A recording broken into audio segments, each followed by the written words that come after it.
جب ایران کے بادشاہ نے نبی کریم صلی اللہ علیہ وسلم کو گرفتار کرنا چاہا، ایران کے بادشاہ کسریٰ کے حکم پر دو بدمعاش شخص حضور صلی اللہ علیہ وسلم کے پاس آئے اور کہا، کسریٰ نے آپ کو دربار میں بلایا ہے۔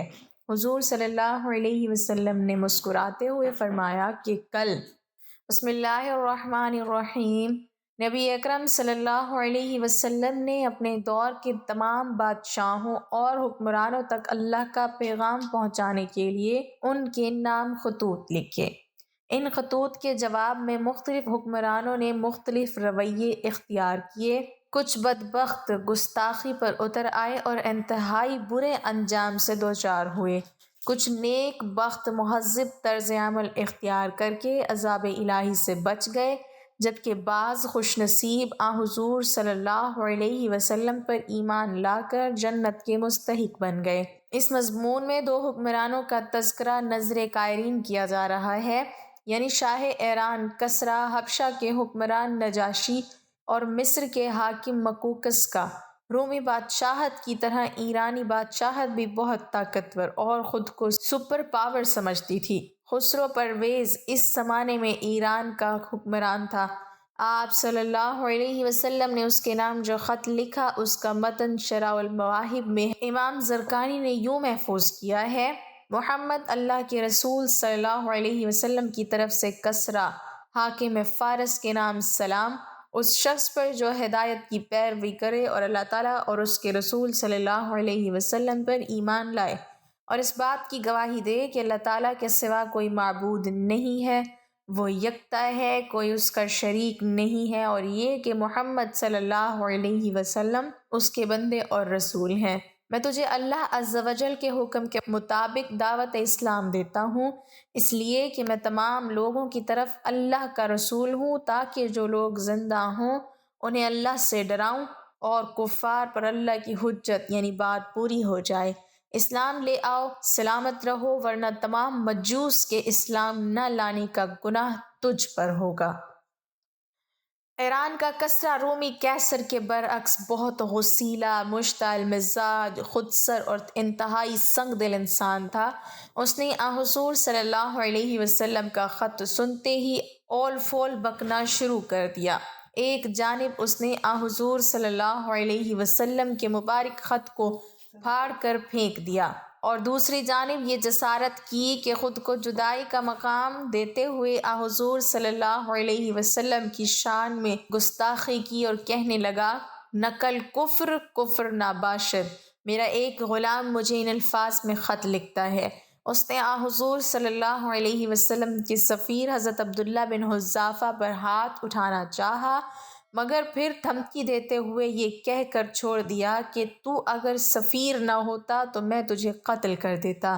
حضرت عبداللہ بن حذافہ رضی اللہ تعالی عنہ کی سیرت میں بہت سے ایمان افروز واقعات ملتے ہیں۔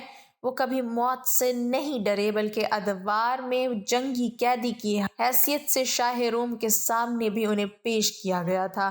وہاں بھی ان پر خوف طاری کرنے کے لیے ان کے ایک ساتھی کو ابلتے ہوئے تیل کے کڑاہے میں پھینک دیا گیا تھا۔ اس کے باوجود ان پر کوئی خوف طاری نہ ہوا۔ آج بھی انہیں اپنی جان کا کوئی ڈر نہ تھا، لیکن ان کے دل پر آرے چل گئے جب اپنے آقا و مولا صلی اللہ علیہ وسلم کے نام مبارک کی حرمت پامال ہوتے دیکھی۔ واپس آ کر انہوں نے پورا قصہ حضور صلی اللہ علیہ وسلم کی خدمت میں بیان کر دیا۔ حضور صلی اللہ علیہ وسلم نے اپنے جانثار کو تسلی دیتے ہوئے ارشاد فرمایا کہ جس طرح اس نے میرے خط کو ٹکڑے ٹکڑے کیا ہے، اسی طرح اللہ اس کے ملک کو بھی پارا پارا کر دے گا۔ اس دوران خسرو پرویز ہرقل کے مقابلے پر شکست پہ شکست کھاتا گیا، پھر اس کے خلاف گھر کے اندر بغاوت ہوئی اور اسے اپنے ہی بیٹے شیرویہ نے قتل کر دیا۔ گستاخ رسول تو اپنے انجام کو جلد ہی پہنچ گیا، مگر اس کی وسیع و عریض بادشاہت کے بھی ٹکڑے یوں ہوئے کہ حضرت عمر و حضرت عثمان رضی اللہ عنہم کے دور خلافت میں اسلامی فوجوں کے سامنے فارس کے تمام قلعے اور شہر یکے بعد دیگرے شکست سے دوچار ہوتے چلے گئے، تاکہ خلافت عثمانی میں آخری کسرا یزید گرد بھی مارا گیا اور حضور صلی اللہ علیہ وسلم کی ایک نہیں کئی پیشن گوئیاں پوری ہو گئیں۔ آپ صلی اللہ علیہ وسلم نے یہ بھی فرمایا تھا کہ کسرا ہلاک ہو جائے گا اور اس کے بعد کوئی کسرا تخت نشین نہیں ہوگا۔ تاریخ گواہ ہے کہ یزید گرد کے بعد کوئی کسرا تاریخ میں کبھی نظر نہیں آیا۔ اللہ کے رسول صلی اللہ علیہ وسلم کا نام مبارک شہنشاہ فارس کسرا کو پہنچا تو اس نے نہایت تکبر سے اسے پھاڑ دیا۔ اس نے اپنے ماتحت کو بلوایا اور کہا کہ فوراً میرے نائب یمن کے گورنر بازان کو خط لکھو کہ وہ یہ معلوم کرے کہ یہ شخص کون ہے جس نے اتنی بڑی جرت کی ہے کہ مجھے خط لکھا اور میرے نام سے پہلے اپنا نام لکھ دیا۔ مزید برآں 2 مضبوط اور توانا آدمی بھیجو اور اسے گرفتار کر کے میرے سامنے پیش کرو۔ چنانچہ بازان نے اپنے 2 نہایت ہی سمجھدار آدمی روانہ کر دیے، جن میں سے ایک اس کا قہرمان یعنی داروغہ تھا اور دوسرے کا نام خرخرا تھا۔ انہیں حکم دیا کہ وہ رسول اللہ صلی اللہ علیہ وسلم کو گرفتار کر لائیں۔ یہ دونوں یمن سے طائف پہنچے، یہاں ایک قریشی سے ملے، اللہ کے رسول صلی اللہ علیہ وسلم کے بارے میں پوچھا۔ اس نے بتایا کہ آپ صلی اللہ علیہ وسلم مدینہ میں ہیں۔ طائف کے لوگوں کو جب ان کے عزائم کا علم ہوا تو وہ بہت خوش ہوئے کہ لو مسئلہ حل ہو گیا، محمد صلی اللہ علیہ وسلم کو کسرا نے طلب کر لیا ہے، اب وہ خود ان سے نمٹ لے گا۔ قہرمان اور خرخرا مدینے پہنچے۔ یہ دونوں بڑے ہٹے کٹے تھے، لمبی لمبی مونچھیں رکھی ہوئی تھی، داڑھی بالکل منڈائی ہوئی تھی۔ یہ اللہ کے رسول صلی اللہ علیہ وسلم کے پاس پہنچے۔ آپ صلی اللہ علیہ وسلم نے ان کی حیت قضائی دیکھی تو منہ پھیر لیا۔ قہرمان نے کہا، شہنشاہ کسرا کے حکم پر بازان بادشاہ نے ہمیں آپ صلی اللہ علیہ وسلم کو گرفتار کرنے کا حکم دیا ہے، چنانچہ میں آپ کو لینے آیا ہوں۔ اگر آپ صلی اللہ علیہ وسلم میرے ساتھ چلتے ہیں تو پھر وہ شہنشاہ کسرا کو سفارش کرے گا کہ آپ کو کچھ نہ کہا جائے اور آپ صلی اللہ علیہ وسلم کو کچھ عطا بھی کر دے، اور اگر آپ صلی اللہ علیہ وسلم نے جانے سے انکار کیا تو پھر آپ اسے خوب جانتے ہیں، وہ آپ صلی اللہ علیہ وسلم کو اور آپ کی قوم کو تباہ و برباد کر دے گا، آپ صلی اللہ علیہ وسلم کی بستیاں ویران کر دے گا۔ ان کی شکل و صورت دیکھ کر آپ صلی اللہ علیہ وسلم نے شدید نفرت کا اظہار کیا اور چہرے کی طرف اشارہ کر کے فرمایا، تمہارا ستیہ ناس ہو، تمہیں داڑھی منڈانے کا حکم کس نے دیا ہے؟ انہوں نے کہا، ہمیں ہمارے آقا کسرا نے حکم دیا ہے۔ اللہ کے رسول صلی اللہ علیہ وسلم نے ارشاد فرمایا، مگر میرے رب تعالیٰ نے مجھے داڑھی بڑھانے اور مونچھیں کٹوانے کا حکم دیا ہے۔ آپ صلی اللہ علیہ وسلم نے فرمایا، میرے پاس کل آنا۔ رات کو اللہ تعالیٰ نے رسول اللہ صلی اللہ علیہ وسلم کو وحی کے ذریعے بتلا دیا کہ فلاں ماہ کی فلاں تاریخ کو رات کے وقت کسرا کے بیٹے شیرویہ نے اپنے باپ کو قتل کر کے اقتدار پر قبضہ کر لیا ہے۔ اگلے دن وہ دونوں پھر آئے۔ آپ صلی اللہ علیہ وسلم نے ان کو وحی الہی کے مطابق بتایا، تمہارے شہنشاہ کو اس کے بیٹے نے منگل 10 جمادی الاول 7 ہجری کی رات کے 6 گھنٹے گزرنے کے بعد قتل کر کے حکومت خود سنبھال لی ہے۔ وہ دونوں حیران رہ گئے، بے ساختہ کہنے لگے، آپ صلی اللہ علیہ وسلم کو معلوم بھی ہے کہ آپ کیا کہہ رہے ہیں؟ آپ صلی اللہ علیہ وسلم نے فرمایا، میرے رب نے تمہارے رب کو ہلاک کر ڈالا ہے۔ انہوں نے کہا، ہم ابھی بادشاہ بازان کو لکھ دیتے ہیں۔ فرمایا، ہاں، اس کو میرے طرف سے یہ خبر پہنچا دو اور لکھ دو کہ میرا دین اور میری حکومت وہاں تک پہنچ کر رہے گی جہاں تک کسرا پہنچ چکا ہے، بلکہ اس سے بھی آگے بڑھ کر اس جگہ رکے گی جہاں سے آگے اونٹ اور گھوڑے کے قدم جا ہی نہیں سکتے، وہاں سے آگے سمندر ہے۔ تم دونوں اس سے بھی یہ کہہ دینا، اگر تم مسلمان ہو جاؤ تو جو کچھ تمہارے زیر اقتدار ہے وہ سب میں تمہارے ہی پاس رہنے دوں گا اور تمہیں تمہاری قوم کا بادشاہ بنا دوں گا۔ دونوں فوراً وہاں سے واپس یمن پہنچے اور بازان کو اپنے دورہ مدینہ کی مکمل رپورٹ پیش کی۔ ابھی یمن میں کسرا کے قتل کی خبر نہیں پہنچی تھی۔ بازان یہ سن کر کہنے لگا، اللہ کی قسم، یہ گفتگو کسی بادشاہ کی نہیں ہے، میرے خیال میں یہ شخصیت واقعی نبی ہے، اور جو اس نے کہا ہے وہ سچ ثابت ہوگا، اور اگر اس کی خبر کی تصدیق ہو جاتی ہے تو بلا شبہ وہ نبی ہے۔ اور اگر اس خبر کی تصدیق نہیں ہوتی تو پھر اس کے معاملے کو دیکھیں گے۔ اس دوران بازان کے پاس شرویہ کا خط پہنچا جس میں لکھا تھا، میں نے اپنی بات کسریٰ کو اہل فارس سے اس کی بدسلوکی، ذلت آمیز رویے اور شرفا کے قتل کی پاداش میں ہلاک کر دیا ہے۔ میرا یہ خط ملنے پر میری اطاعت اور فرما برداری کرو اور میری حکومت تسلیم کرو، اور ہاں، جس شخص کے بارے میں میرے باپ نے تمہیں لکھا تھا کہ اسے گرفتار کر کے پیش کرو، اس کے معاملے کو میرے اگلے حکم تک مؤخر کرو۔ بازان نے شرویہ کا یہ مکتوب پڑھا تو بے اختیار کہنے لگا، یہ مدینے والا شخص بلا شبہ اللہ کا رسول صلی اللہ علیہ وسلم ہے۔ چنانچہ اس نے اسلام قبول کر لیا، بلکہ اس کے ساتھ اس کی اولاد اور دیگر فارس لوگ جو وہاں مقیم تھے وہ بھی مسلمان ہو گئے۔ امام ابن کثیر رحمۃ اللہ علیہ نے اپنی مایہ ناز کتاب البدایہ والنہایہ میں لکھا ہے کہ قہرمان نے بازان سے ایک بڑی عجیب بات کہی۔ اس نے کہا، میں بڑا مشہور سفارتکار ہوں، آج تک میں کسی سے گفتگو کرتے ہوئے مرعوب نہیں ہوا، مگر جب میں نے محمد صلی اللہ علیہ وسلم سے بات کی تو میں سخت مرعوب ہو گیا۔ بازان کہنے لگا، کیا ان کے پاس پولیس، خدام یا محافظوں کی فوج تھی؟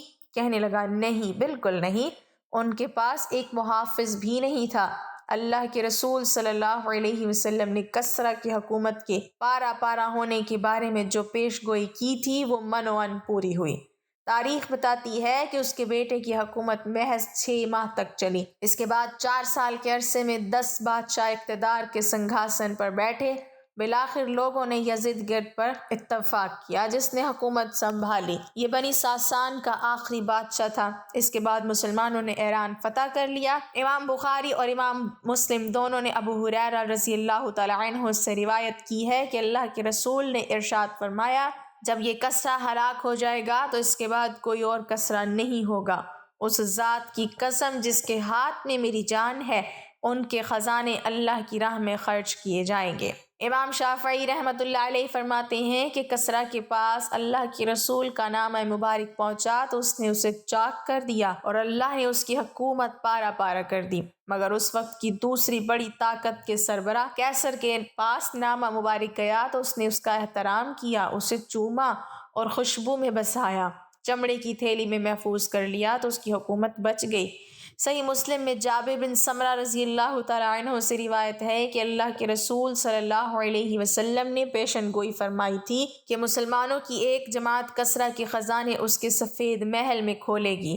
حضرت جابر رضی اللہ تعالیٰ عنہ کہتے ہیں، میں اور میرے والد اس جماعت میں شامل تھے جنہوں نے کسریٰ کے خزانے کھولے اور ہمیں ان میں سے 1000 درہم بھی دیے گئے۔ بے شک اللہ کے رسول صلی اللہ علیہ وسلم نے اپنے وعدے کا ایفا فرمایا اور بازان کو اسلام قبول کرنے کے بعد یمن کی حکمرانی پر فائز رکھا۔ دوسرا خط نجاشی شاہ حبشہ کے نام تھا۔ نبی اکرم صلی اللہ علیہ وسلم کے دور میں حبشہ ایک سرسبز و شاداب اور خوشحال ملک تھا۔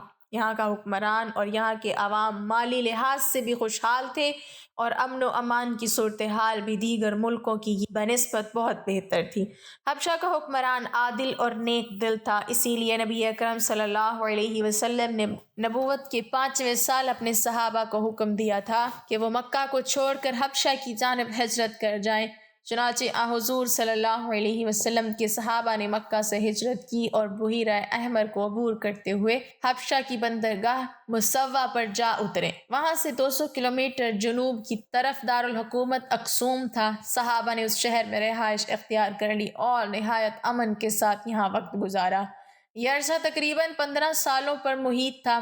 بادشاہ حبشہ کے دربار میں حضرت جعفر رضی اللہ تعالیٰ عنہ کی مارکہ آرا تقریر بھی سیرت کی کتابوں میں مذکور ہے، اور شاہ حبشہ کا سورہ مریم کی آیات سن کر رکت سے آبدیدہ ہو جانا بھی ہماری تاریخ میں محفوظ ہے۔ اس بادشاہ کا نام اصحمت بن ابجر تھا اور نجاشی اس کا لقب تھا، جس طرح روم اور ایران کے حکمران کیسر و کسریٰ کہلاتے تھے۔ افریقی زبان میں نجاشی کا تلفظ نجوس ہے اور اس کا معنی ہے بادشاہ۔ نجاشی کے نام حضور صلی اللہ علیہ وسلم نے جو خط لکھا وہ آپ صلی اللہ علیہ وسلم کے صحابی حضرت عمرو بن امیہ زمری رضی اللہ تعالیٰ عنہ نے اس تک پہنچایا۔ حضور صلی اللہ علیہ وسلم نے اپنے خط میں بادشاہ حبشہ کو بھی اس طرح اسلام کی دعوت دی جس طرح دوسرے ملوک و امرا کو دی تھی۔ نجاشی نے آپ صلی اللہ علیہ وسلم کا خط وصول کرتے ہی اسے اپنی آنکھوں سے لگایا اور حضور صلی اللہ علیہ وسلم پر ایمان لانے کا اعلان کر دیا۔ امام ابن قیم نے زاد المعاد میں بیان کیا ہے کہ نجاشی نے اس موقع پر بھرے دربار میں قبول اسلام کے بعد جو خطاب فرمایا اس میں حضور صلی اللہ علیہ وسلم کو زبردست خراج تحسین پیش کیا۔ اس کی گفتگو کا خلاصہ یہ ہے: میں گواہی دیتا اور قسم کھاتا ہوں کہ آپ صلی اللہ علیہ وسلم وہی نبی امی ہیں جن کا اہل کتاب انتظار کر رہے ہیں، اور جس طرح حضرت موسیٰ علیہ السلام نے راکب الحمار یعنی گدھے کے سوار سے حضرت عیسیٰ علیہ السلام کی بشارت دی ہے، اسی طرح راکب الجمل یعنی اونٹ سوار سے محمد رسول اللہ صلی اللہ علیہ وسلم کی خوشخبری دی ہے۔ اور مجھے آپ صلی اللہ علیہ وسلم کے رسالت کا اس درجہ یقین ہے کہ عین مشاہدے کے بعد بھی میرے اس یقین میں کوئی اضافہ نہ ہوگا۔ مورخین نے یہ بھی بیان کیا ہے کہ نجاشی نے قبول اسلام کے بعد حضور صلی اللہ علیہ وسلم کی خدمت میں جوابی خط لکھا اور اپنے قبول اسلام کی اطلاع دینے کے ساتھ یہ بھی لکھا کہ اگر آپ صلی اللہ علیہ وسلم فرمائیں تو میں خود آپ صلی اللہ علیہ وسلم کی خدمت میں حاضر ہو جاؤں۔ نجاشی کا خط لے کر اس کا بیٹا اور ولی عہد 60 آدمیوں کے ہمراہ بذریعہ کشتی حجاز کی طرف روانہ ہوا، مگر بدقسمتی سے یہ کشتی سمندر میں ڈوب گئی اور اس میں سوار لوگ جاں بحق ہو گئے۔ بہرحال حضور صلی اللہ علیہ وسلم کو نجاشی کے قبول اسلام کی اطلاع مل گئی اور آپ صلی اللہ علیہ وسلم نے اس کو اپنے ملک پر عدل و انصاف کے ساتھ حکمرانی جاری رکھنے کی تلقین فرمائی۔ صحیح بخاری کتاب الجنائز میں یہ حدیث درج ہے کہ حضور صلی اللہ علیہ وسلم نے حضرت نجاشی کی وفات پر صحابہ اکرام کو اس واقعے کی اطلاع دی اور اپنے سچے اور وفادار امتی کے غائبانہ نماز جنازہ پڑھائی۔ نجاشی کا انتقال رجب سن 9 ہجری میں ہوا۔ حقیقت میں تو نجاشی حضرت جعفر رضی اللہ تعالیٰ عنہ اور ان کے ساتھیوں کی دعوت و تبلیغ کے نتیجے ہی میں مسلمان ہو چکا تھا، مگر حضور صلی اللہ علیہ وسلم کا خط ملنے پر اس نے باقاعدہ اپنے قبول اسلام کا اعلان کیا۔ وقت کے تمام بادشاہوں اور حکمرانوں میں یہ شخص سب سے زیادہ خوش نصیب تھا۔ مصر کے حکمران کا نام مقوقس تھا، اس کے نام بھی حضور صلی اللہ علیہ وسلم نے خط لکھا جو حضرت حاتب بن ابی بلتہ اس کے پاس لے کر گئے۔ مقوقس نے حضور صلی اللہ علیہ وسلم کا خط پڑھ کر پوچھا کہ کیا یہ نبی نہیں؟ حضرت حاتب نے جواب دیا، کیوں نہیں؟ آپ اللہ تعالیٰ کے نبی اور رسول ہیں۔ مقوقس کہنے لگا، تو پھر کیا وجہ ہے کہ جب انہیں ان کی قوم نے ان کو گھر سے نکالا تو انہوں نے بد دعا نہ کی؟ حضرت حاتب نے فرمایا، حضرت عیسیٰ علیہ السلام کے بارے میں آپ کیا کہتے ہیں؟ کیا وہ نبی نہیں تھے؟ تو پھر جب ان کی قوم نے ان کو سولی پر لٹکانے کا ارادہ کیا تو انہوں نے بد دعا کیوں نہ کی حتیٰ کہ اللہ تعالیٰ کو انہیں اٹھانا پڑا؟ مقوقس کہنے لگا، بہت خوب، تم ایک دانا شخص ہو جو کسی دانا شخص کے پاس سے آئے ہو۔ اس کے بعد مقوقس نے حضور صلی اللہ علیہ وسلم کے قاصد کو بہت عزت و احترام کے ساتھ حضور صلی اللہ علیہ وسلم کے نام اپنا پیغام دیا جس میں آپ صلی اللہ علیہ وسلم کی بھرپور تعریف تھی۔ اس نے حضور صلی اللہ علیہ وسلم کے لیے بہت سے تحفے بھی بھیجے۔ مقوقس نے تحفے کے طور پر حضرت ماریہ قبطیہ اور حضرت سیرین جو خوبصورت مصری لڑکیاں تھیں مدینہ بھجوائیں۔ حضرت ماریہ حضور صلی اللہ علیہ وسلم کے حرم میں داخل ہوئیں۔ انہی کے بطن سے حضور صلی اللہ علیہ وسلم کے بیٹے حضرت ابراہیم رضی اللہ تعالی عنہ پیدا ہوئے تھے۔ اللہ تعالی ہمیں دین کی مکمل سمجھ نصیب فرمائے اور ہمیں نیکوکاروں میں شامل کرے، آمین۔ ناظرین، کمنٹ باکس میں اللہ تعالیٰ کے 99 ناموں میں سے ایک نام ضرور ٹائپ کریں۔